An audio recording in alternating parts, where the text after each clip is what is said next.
केनिजिरो reaction aldehyde ketone की बड़ी ही important reaction है केनिजिरो रिएक्शन। तो हम एक एक करके इस पे काम स्टार्ट करते हैं कि इसका सबस्ट्रेट कौन है जिसपे रिएक्शन होएगी या फिर जो इसमें पार्टिसिपेट करेगा।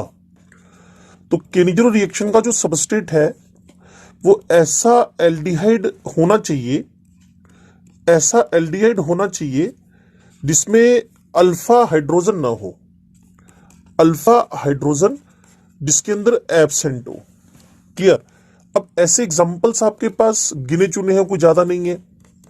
जैसे फॉर्मेल्डिहाइड हुआ, ठीक है जी, जैसे आपके पास बेंज एल्डिहाइड हुआ, और ऐसे ही आपके पास ट्राई एल्काइल एल्डिहाइड सी पे आप 3 आर लगा रहे हैं, तो ये आपके पास हो गया ट्राई, ये एल्काइल, ये आपके पास हो गया एल्डिहाइड। इसका एक बहुत बढ़िया एग्जांपल है मेरे पास पिवेल्डिहाइड। इसका बहुत बढ़िया एग्जांपल आपके पास है पिवेल्डिहाइड। इसको बोलते हो आप लोग पिवेल्डिहाइड, इसको लगा बोलते हो पिवेल्डिहाइड। एग्जांपल है ट्राई एल्काइल का, ठीक है जी। इसके अलावा हेट्रोसाइक्लिक एल्डिहाइड में भी जा सकते हैं आप, इसको आप जानते ही हैं, फ्यूरेन कहते हैं, और यहां CHO लगा हुआ है, तो हेट्रोसाइक्लिक एल्डिहाइड हो गया ये, हेट्रोसाइक्लिक एल्डिहाइड। कुल मिलाकर आपको जहां फोकस करना है वो ये बात है कि विदाउट अल्फा का आपके पास एल्डिहाइड होना चाहिए, विदाउट अल्फा का एल्डिहाइड होना चाहिए इन the presence of strong base. तो यहां आपके पास रिएक्शन कैटलाइज हो रही है किससे? Strong base. जनरली आपको एरो पे लिखा मिलेगा 50% concentrated NaOH, concentrated NaOH। Aldehyde होनी चाहिए विदाउट अल्फा के, non aldolisable aldehyde, undergoes self oxidation reduction. इसमें प्रोसेस क्या है? इसका प्रोसेस है disproportionation.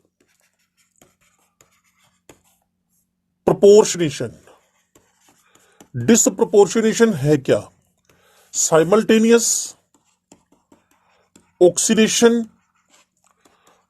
As well as reduction, एक ही साथ सेम इंस्टेंट पे। क्लियर?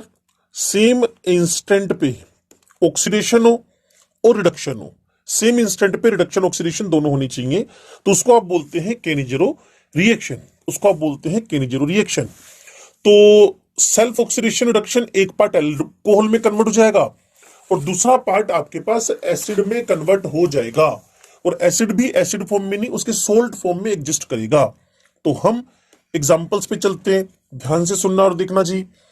यहां आपने 2 मोल बेंज एल्डिहाइड के लिख दिए, ये एग्जांपल शुरू हो गया, और इन the presence of base 50% NaOH concentrated लेके चल रहे हो, हीट कर रहे हो, तो 1 पार्ट आपके पास बेंजाइल एल्कोहल बन गया, सेकंड आपके पास बना तो benzoic acid, but under basic condition इसका सोल्ट एग्जिस्ट करेगा। सिमिलरली 2 फॉर्मेल्डिहाइड पुट करें आप, 2 फॉर्मेल्डिहाइड लिखें आप, वही कॉन्सेंट्रेट बेस लेकर हीटिंग शुरू करें, तो 1 part should be converted to methanol, second इसका sodium salt of formic acid formate बन जाना है। ठीक है जी। तो कुल मिलाकर ये केनिजिरो रिएक्शन जिसमें डिसप्रपोर्शनेशन को आप ऑब्जर्व कर रहे हो, ऑब्जर्व कर रहे हो। क्लियर?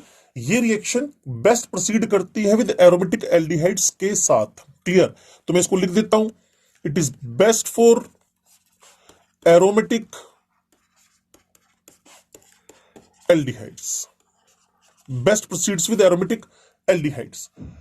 रिएक्शन में वही पार्टिसिपेट करता है एल्डिहाइड जिसके अंदर आपको अल्फा हाइड्रोजन ना मिले, लेकिन लेकिन लेकिन फिर भी कुछ ऐसे एल्डिहाइड्स हैं जो विद अल्फा है, विद अल्फा है, विद अल्फा हाइड्रोजन है, फिर भी केनिजरो रिएक्शन में पार्टिसिपेट कर रहे हैं।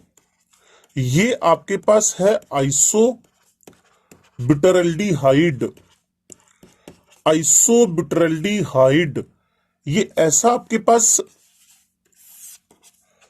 एल्डिहाइड है जिसमें अल्फा पड़ा हुआ है, फिर भी ये पार्टिसिपेट कर रहा है इन द केनिजरो रिएक्शन। और केनिजरो रिएक्शन में आपको रिजल्ट्स पता ही नहीं क्या आने वाले। One part should be oxidize, second should be reduced. तो रिडक्शन आप शो करेंगे तो ये एल्कोहल में बदल जाएगा। ऑक्सीडेशन जब आप शो करेंगे तो उस एसिड का सोडियम सोल्ट एग्जिस्ट करेगा, सोडियम सोल्ट एग्जिस्ट करेगा। ठीक है जी। अब मैं इसके अंदर केनिजरो को क्लासिफाई कर देता हूं। केनिजरो रिएक्शन लिखकर मैं इसको क्लासिफाई कर देता हूं। ये एक्चुअल में इंटर और इंट्रा दो तरीके से चल सकती है। इंट्रा का मतलब ये हुआ टू मॉलिक्यूल्स सेम या डिफरेंट पार्टिसिपेट कर लें, ये विद इन मॉलिक्यूल एग्जिस्ट करेगी। तो जब आप इंटर की बात करें तो उसके अंदर दो पार्ट्स हैं। एक है आपके पास सिमेट्रिकल या सिंपल। जब मॉलिक्यूल्स डिफरेंट हो, यहां आप सेम मॉलिक्यूल्स को यूज कर रहे हो, ये अनसिमेट्रिकल। यहां आप इसको मिक्स्ड भी बोल देते हो, या इसी को आप लोग क्रॉस्ड केनिजरो भी बोल देते हो। यहां जो मॉलिक्यूल्स है वो एक दूसरे से प्रॉपरली डिफरेंट है। तो इस रिएक्शन के अंदर जो डिफरेंट एल्डिहाइड भी यूज किए जा सकते हैं उसको क्रॉस केनिजरो रिएक्शन आप कहेंगे, क्रॉस केनिजरो रिएक्शन। तो मैं चाहता हूं पहले मैं आपको इसका मैकेनिज्म बता दूं। मैकेनिज्म बताने के बाद आप एग्जैक्टली समझ पाएंगे कि क्रॉस हो तो कौन ऑक्सीडाइज होएगा और कौन रिड्यूस होएगा, कौन ऑक्सीडाइज होएगा और कौन रिड्यूस होएगा। तो चलिए मैकेनिज्म की तरफ बढ़ते हैं। It is very very important part of the Cannizzaro reaction और एनी ऑर्गेनिक रिएक्शन। किसी भी रिएक्शन का मैकेनिज्म उसका एक सबसे इंपॉर्टेंट स्टेप होता है जिसको देखकर आप सारी रिजल्ट निकालते हो। अब होएगा क्या, इसमें एक रैपिड एडिशन ऑफ हाइड्रोक्साइड। आप जानते हैं इसमें आपने स्ट्रोंग बेस ले रखा है। तो जो बात मैं बोल रहा हूं उसको ध्यान से सुने। एक रैपिड एडिशन होएगा, एक आपके पास रैपिड एडिशन, फास्ट एडिशन होएगा। किसका जी? Of the hydroxide. कहां होएगा? किसी भी एक मॉलिक्यूल, क्लियर, किसी भी एक molecule, clear, of the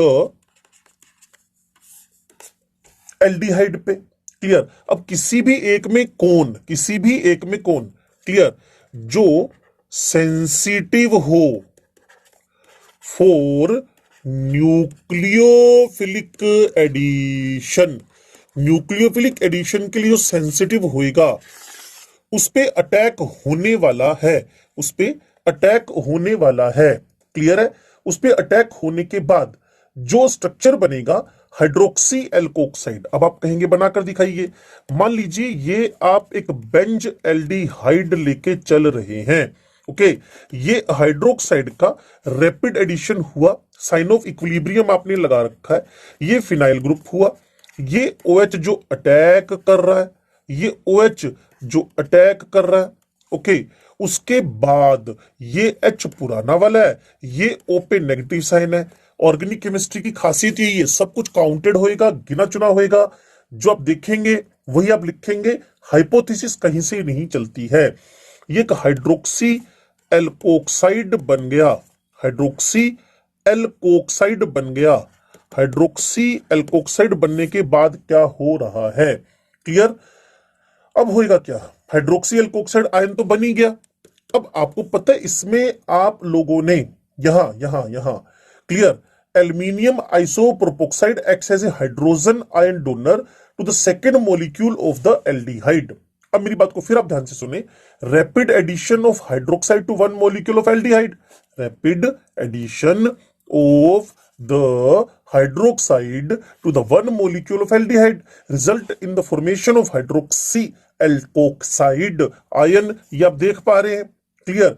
which like aluminium आइसोप्रोपोक्साइड। इसका जो बिहेवियर है, आप अगर पीछे ओपेनोर ऑक्सीडेशन मेरे साथ पढ़कर आए हैं, इसकी मैकेनिज्म मेरे यूट्यूब चैनल पे है, केमिस्ट्री वाले सर पे आप चेक कर सकते हैं। It is like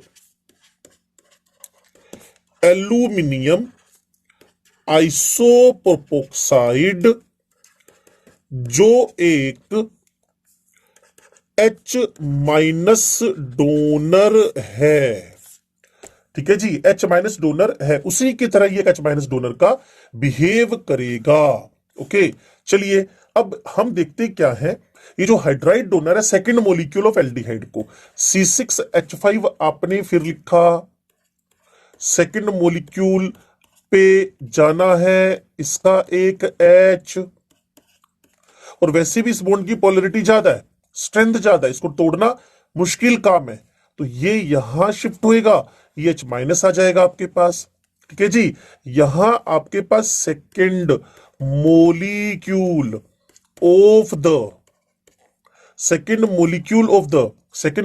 of the aldehyde है, और इसको मुझे लिखने में कोई डर नहीं लग रहा कि यहां अब आप एक्चुअल स्लो स्टेप लिख रहे हैं, और आपको पता है इस मैकेनिज्म को हम बोलते भी हाइड्राइड शिफ्ट मैकेनिज्म है। हाइड्राइड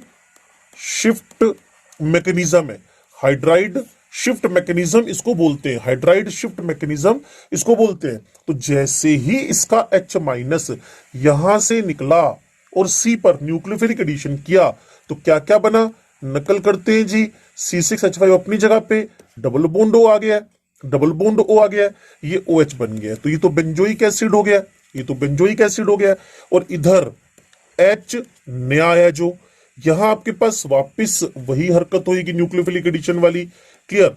यहां H ऑलरेडी आपके पास है, ये C6H5 हो गया। तो अगर आप इसको देखें तो ये कहीं ना कहीं आपको एक एल्कोक्साइड दिखाएगा, मतलब एक बेसिक नेचर का आयन दिखाएगा, तो ध्यान से देखते रहिएगा। अब इन दोनों के बीच एक तो एसिड है, दूसरा आपके पास बेस है, तो क्या होएगा आपको पता है, प्रोटोन एक्सचेंज। एसिड बेस कभी भी इकट्ठे रह नहीं सकते, तो प्रोटोन एक्सचेंज होने के बाद जो एसिड था वो तो C6H5COO माइनस, आपको दिखाया था रिजल्ट में यही रहता है, clear. C6H5COO minus, C6H5COO minus में रेजोनेंस हो सकता है, ये रेजोनेंस स्टेबलाइज्ड है, और दूसरा वाला पार्ट जो बन गया वो बन गया बेंजाइल एल्कोहल। तो इसकी एग्जैक्ट मैकेनिज्म आपके दिमाग में आ गई होगी, चेक कर लें। सबसे पहले OH निकला, रैपिड एडिशन हो गया, आप समझे, रैपिड एडिशन हो गया। और रैपिड एडिशन इसका मतलब ये RDX नहीं है, RDS नहीं है, ये रैपिड एडिशन हो गया, फास्ट एडिशन हो गया, तो ये फास्ट स्टेप नहीं है।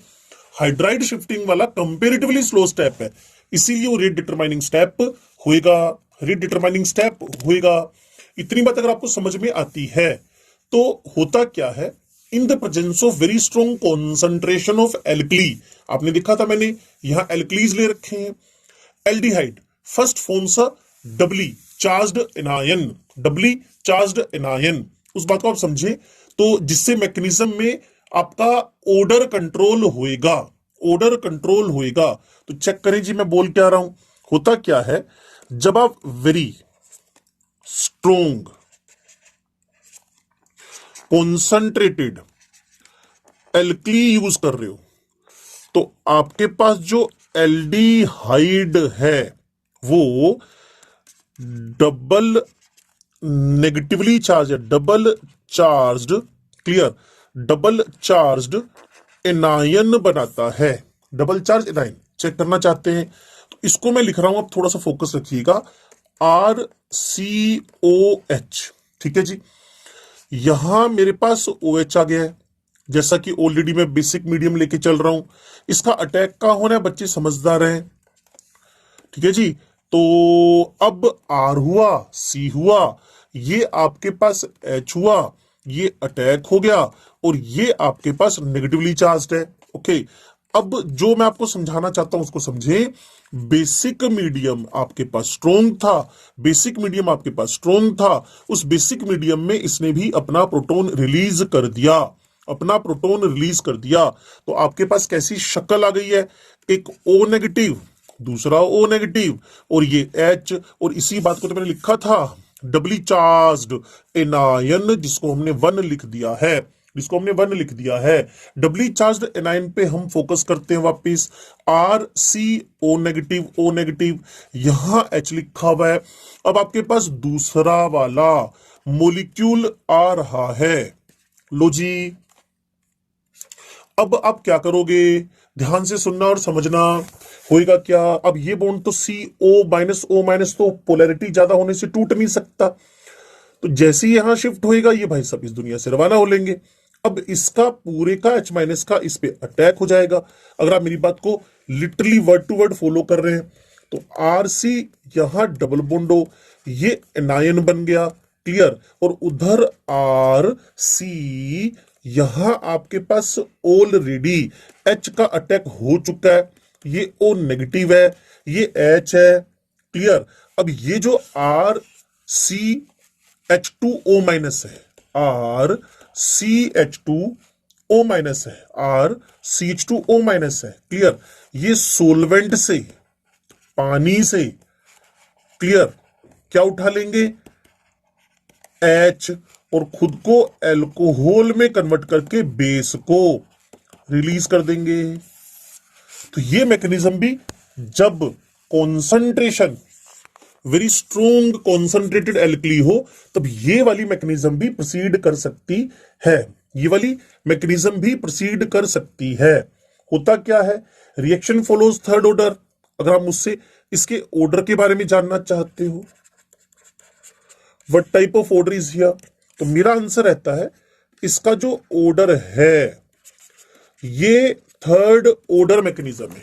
इसका जो ऑर्डर है ये थर्ड ऑर्डर मैकेनिज्म है, reaction follows third order, clear. Second order अब मैं लिखूंगा किसके रेफरेंस में है, आपके पास 2 फॉर्मेल्डिहाइड थे तो इसके रेफरेंस में सेकंड ऑर्डर है, और बेस के रेफरेंस में ये फर्स्ट ऑर्डर है, और सम आपके पास क्या आ रहा है, third order. Sum of the powers is equal to order, जैसा कि आप ऑलरेडी जानते हैं, sum of the powers is equal to order, clear.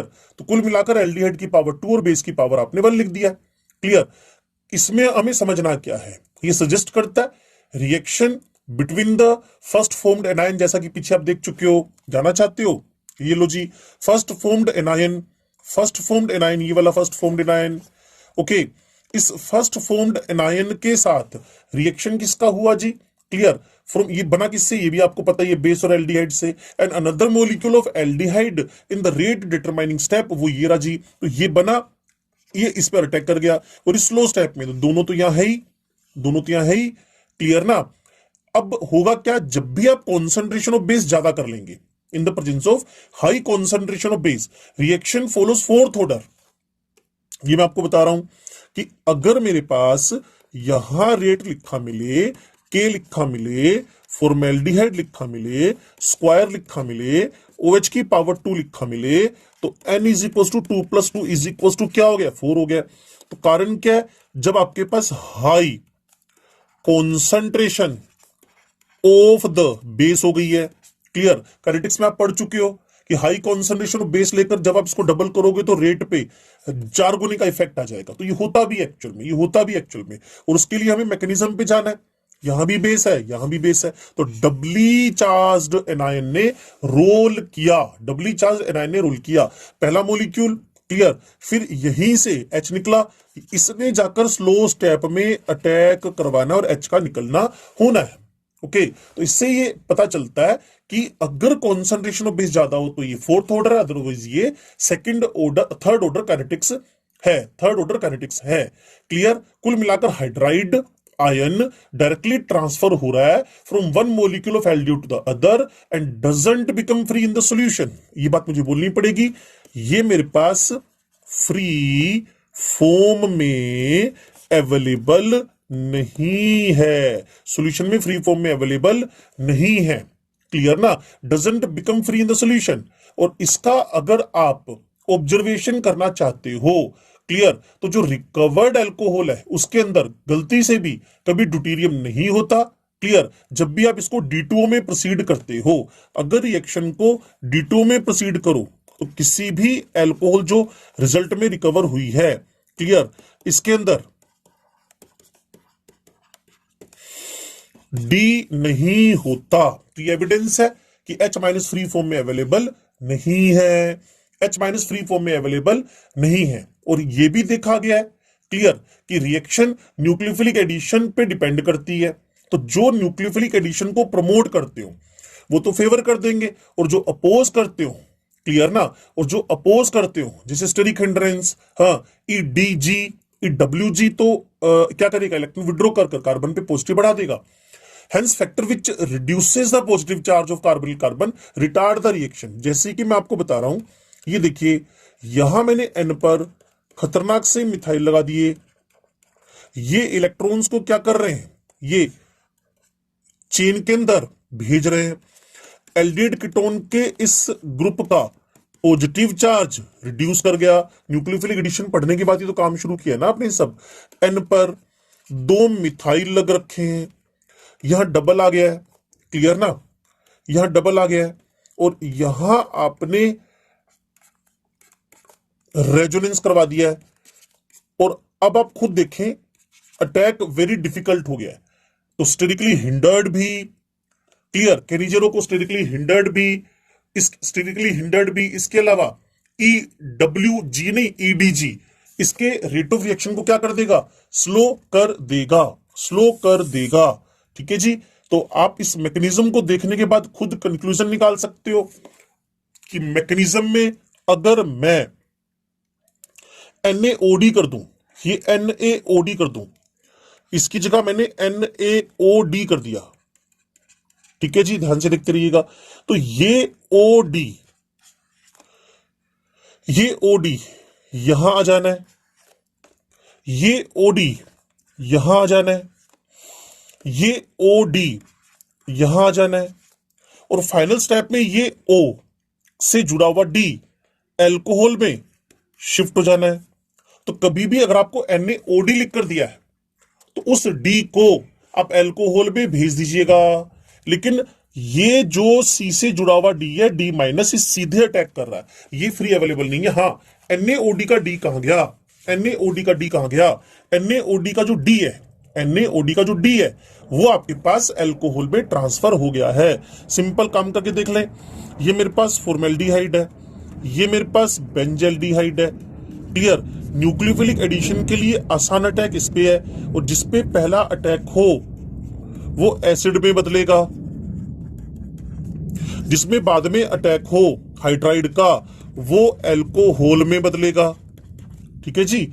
और अगर मैं इस फॉर्मेल्डिहाइड को यहां बेंज एल्डिहाइड के साथ लिखकर NaOD लिख रहा हूं, क्लियर, तो ये D मेरे पास अल्कोहल में चले जाना है।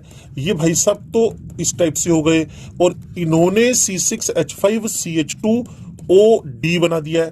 छोटी छोटी बातें जो आप फोकस करके चलेंगे तो आपको केनिजेरो की सिंगल लाइन क्लियर हो जाएगी, सिंगल। लेकिन वीडियो पूरा देखना पड़ेगा। तो क्रॉस केनिजेरो में मैंने आपको क्या समझाया, अगर आप मुझे सुन रहे थे तो one of the most important application Cannizzaro की क्रॉस केनिजेरो रिएक्शन है फॉर्मेल्डिहाइड में और अदर एल्डिहाइड में। ठीक है जी। ड्यूरिंग द रिएक्शन क्या होएगा?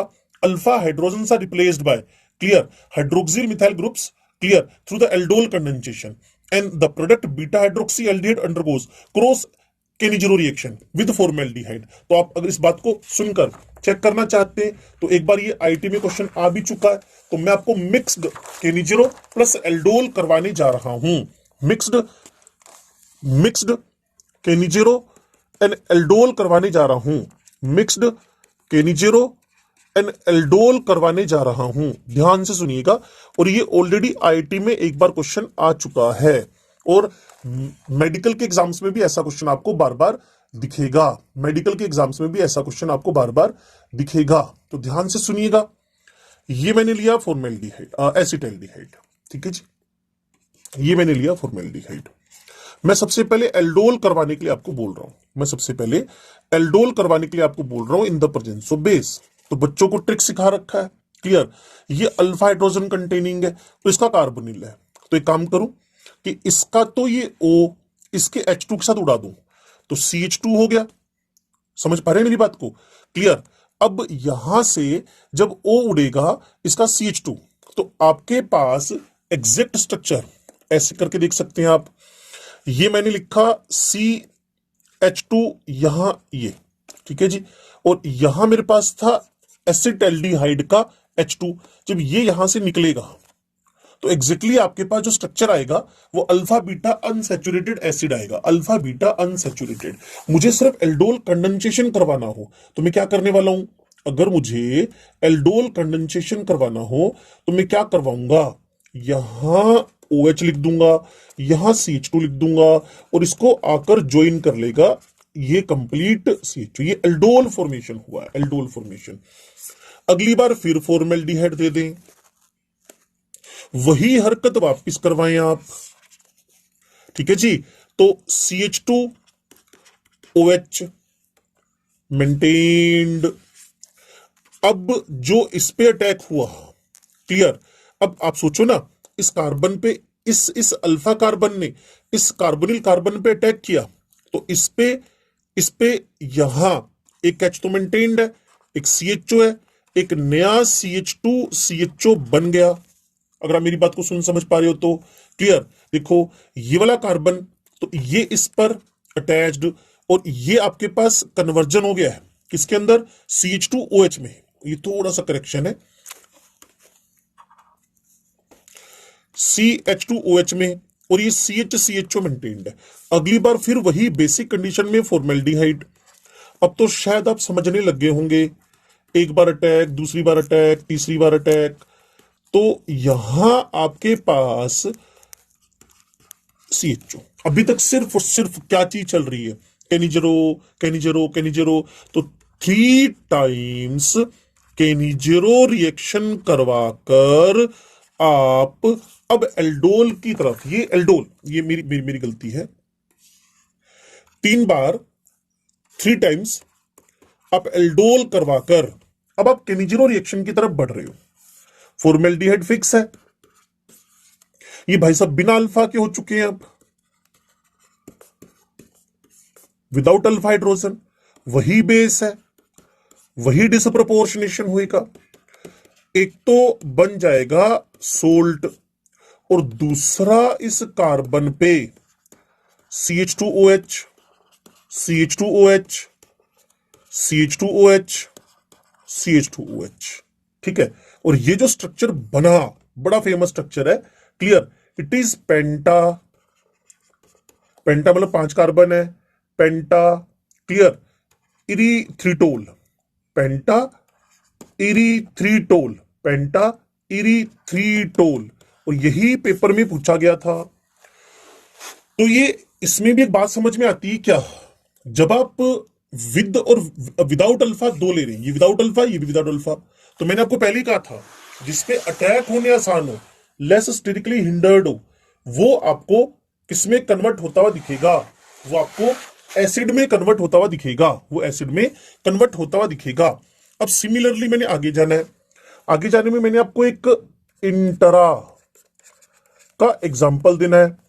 इंट्रा में मेरे पास स्ट्रक्चर पड़ा हुआ है फिनाइल ग्लाइकोल का, ये लो जी फिनाइल ग्लाइकोल। फिनाइल ग्लाइकोल को मैंने वही बेस दे दिया, क्लियर। एक पार्ट ऑक्सीडाइज होएगा, दूसरा पार्ट रिड्यूस होएगा।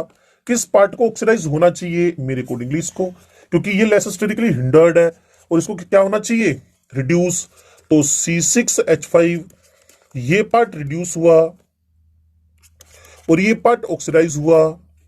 वैसे ये एक मेंडलिक एसिड का क्या बन गया, सोल्ट बन गया, sodium salt of the mandelic acid, sodium salt of the mandelic acid, sodium salt of mandelic acid. ऐसे आप ग्लाइकोल यूज कर लें, इसमें तो लड़ाई झगड़ा बिल्कुल नहीं है। One part should be reduce and second part should be oxidised.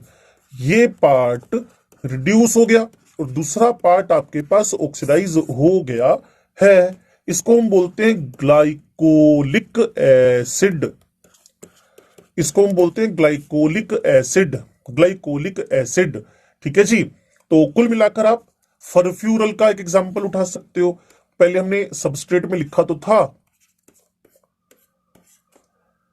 लो जी, लेकिन इंटरा का एग्जांपल नहीं है, अब सिर्फ एक सिंथेसिस एप्लीकेशन यूज कर रहे हैं, सिर्फ आपको समझाने के लिए। अगर कभी भी एग्जाम में फरफ्यूरल लिख दे, वैसे सिलेबस में आईटी तक भी हेटेरोसाइक्लिक कंपाउंड्स नहीं है, तो एक पार्ट ऑक्सीडाइज हो जाएगा, दूसरा पार्ट रिड्यूस हो जाएगा, लेकिन कभी भी आपने फाइनल प्रोडक्ट एस्टर नहीं बनाना, एस्टर नहीं बनाना।